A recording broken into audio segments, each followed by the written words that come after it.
Assume you have some familiarity with John Locke for two reasons. One, he gets talked about a lot in high school and in other classes and things like that, that more than likely you've come across some John Locke in your life. The only other reason that I'm assuming you have some familiarity with it is because, honestly, just about everything we think is already foundationalized with John Locke. Like, we already think like John Locke. Nothing I'm going to say here is going to be that surprising to you. The way I say it may be surprising in terms of how it's structured, but the end result of the ideas are ones that most people living in the United States, in the West, quite honestly, in most places of the world, this is how things are. And maybe even we think this is how things always have been. They aren't. This is a newish idea, or at least John Locke puts it into sort of a format that becomes the dominant idea. Comes out of this Second Treatise of Government, 1689. Again, just like it was no surprise that Hobbes is writing, Hobbes's theory comes out of the English Civil War. It's not going to be a big surprise that John Locke's theory is coming out of this time of the Glorious Revolution, where you can actually say, you know, the people can come together and they can put some limitations on the king and the government, and so it's not that crazy of an idea like Hobbes was saying. So what did Hobbes get wrong? Hobbes got two things wrong from John Locke's point of view. And again, we could talk about a whole lot about John Locke. You watched that video, you got the main pieces. I just want to get one piece out of this. The first mistake Hobbes made is that, well, first, before I say that, both Hobbes and Locke agree that people, we're gonna start with that same idea of people are in the state of nature, there's no government, and that what they both say is they have reason. Now here's where Hobbes is wrong. Okay, so in the state of nature you got two things. You got your life, which again is nasty, brutish, and short, and you've got reason. You've got you want to stay alive. Now, Hobbes, because people are so scared in the state of nature, they know that they should create this Leviathan. In other words, it's the reason that we do come together and form this thing called government, and, for example, dogs in the state of nature don't, is because humans have reason and dogs don't. We know that our best bet is to form this thing called a government. We're so scared in this, we know that the only way out of this is to form this thing called Leviathan. What Locke says is that's not what people know in the state of nature. What people know in the state of nature is not to be an idiot and sign away everything.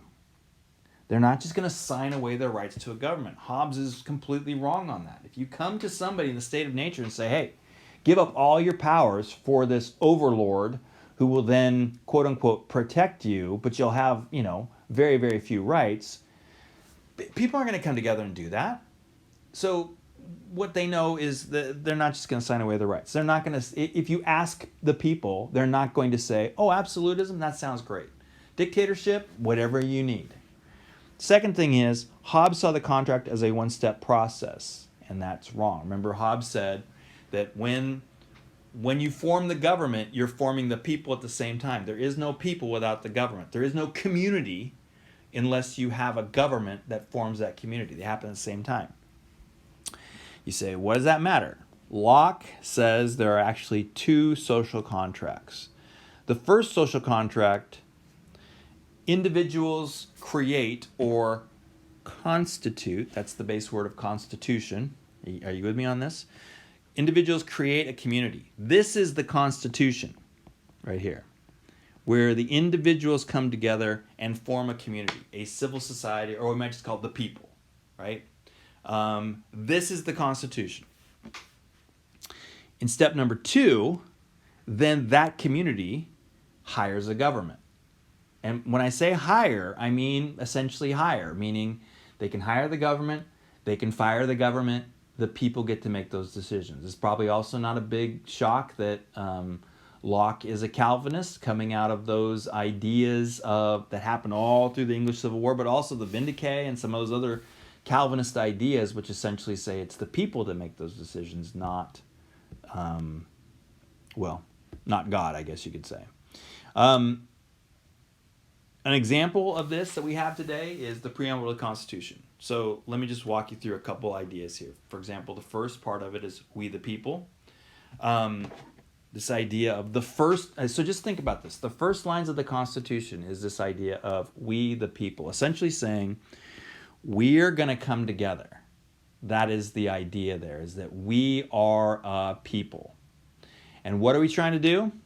Form a more perfect union. In other words, we already were kind of a team in the state of nature, but we need to make this better. We know how to work together. We just need to make this more perfect. It worked okay in the state of nature, but it can work even better if we figure out how to do this more perfectly. So we've come together to do this, and what we're going to do is we're going to ordain and establish this Constitution. So we the people, in order to form a more perfect union, blah, blah, blah, do ordain and establish this Constitution. In other words, it's not the government that's forming the people, it's the people that comes together and hires the government. And then we put in this Constitution how we're going to select the government and what that government's going to look like and who's going to be in there and how they get replaced and what we can do to change this and all this kind of stuff. But it's all written down in this thing called a Constitution. Now, where does that leave us? That leaves us with this idea of constitutionalism. What are the constitutionalist conclusions, okay? So here's some big ideas that come out of this that are important for us today that we're just sort of beginning at this point. Number one, my consent still matters. I get to, just like in the Reformation, this idea of I get to decide sort of which, not exactly Reformation, but you get the idea. I get to decide which interpretation of the Bible is the right interpretation of the Bible. My consent still matters. This is the individual is an important piece. This is going with the Descartesian or the Cartesian idea as well of I think, therefore I am. It's beginning with the me. I give my consent, you give your consent. We give it together to form this thing called the community, which will then form a constitution, which will then hire a government. But at the very base of it, at the very beginning, all the authority comes from the my consent, the me. I would never give my consent to absolutism. I wouldn't choose slavery. I wouldn't choose to give up all my rights. That seems weird. And if I did, would I be using my reason? And if I didn't use my reason, then am I really a human being who should be making these decisions? No. My consent is based on the government protecting my life, liberty, and property. We call these rights. If the government does not protect my life, my liberty, or my property, then I say, and I have the right to say, this government's got to go. Whether it be this particular government or even this form of government.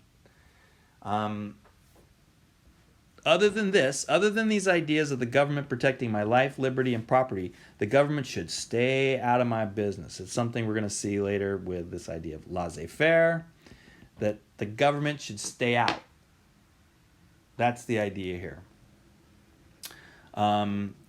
And we do start talking about things like, well, we've talked about this before, but the idea of rights is that here's me, and the rights, the government can do stuff out here, but there's things the government can't do, and there's just like this bubble around me. Those are my rights. And the government can't come in there and take my stuff, for example, without due process. The government can't put me in jail without due process. The government can't kill me without due process. I mean, there's all these things in which I have these rights. I have this bubble around me, and the government should stay out of that bubble. This is very much an idea that we have today. I can always withdraw my consent. I have the right to withdraw my consent. Now that's tricky. Don't think too much about that right now, because that's gonna be a little messy, but just hold on to that. We can fire a bad, ineffective government. If we don't like the government, we can fire it, whether that means, again, unelecting them or even amending the Constitution to change the government. We can even rewrite our Constitution if we agree to that. But we can fire a bad, effective government. If there's a revolution happening, so with Hobbes, if there's a revolution happening, it's people illegitimately turning against the government. If it's a revolution for Locke, it's the people firing an ineffective government. Today we call this liberalism. And I don't mean Nancy Pelosi liberalism, I mean sort of classical liberalism, both Republicans and Democrats, both Western Europeans, Eastern Europeans, the Tories and the Liberals, or the Tories and the Labour Party in the UK. We're all liberal, essentially, because we all kind of buy these ideas. We combine these ideas with ideas about tolerance that was talked about in that video, and these ideas of rights, and you basically have this idea called liberalism. And this is the dominant ideas today. All right, I don't know if that made any sense. That was just me in a room talking to myself about these things. I convinced myself. Hopefully you are on board with that as well. And if we need to talk about this more, we can always talk about it in class. So that's it. Have a great day. I'll see you later.